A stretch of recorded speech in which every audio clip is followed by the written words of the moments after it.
I've not met anyone like Chris before. He was so charismatic. He was a perfectionist, but he was so caring. When I say caring, not just the patients, he really cared about all of us.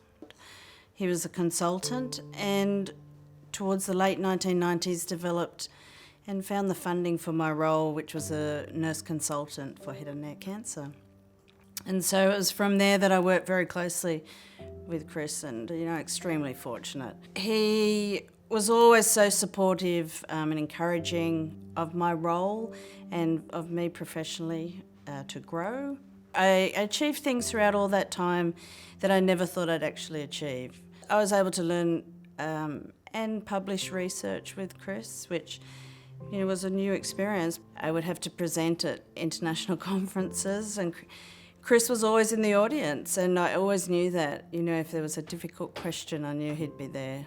I always knew how busy he was, but he always had time for everyone. I don't know how he did that, but he did.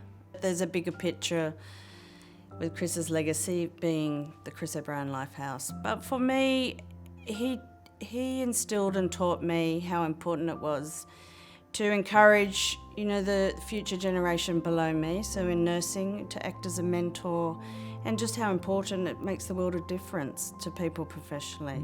So after Chris was diagnosed and he had his first neurosurgical operation here at RPA, and he was in intensive care, and he asked, could we come and visit him? And he was so happy, he was sitting in this room. All the nurses were coming out of the room crying, and I just went in and he said, "Come in, Juzzy, come in." I'd say he's happy because he was on the steroids. And he said, "I just got off the phone from Frank Sartor. I told him I've got half a brain, I could be a politician now." Are you allowed to say that one?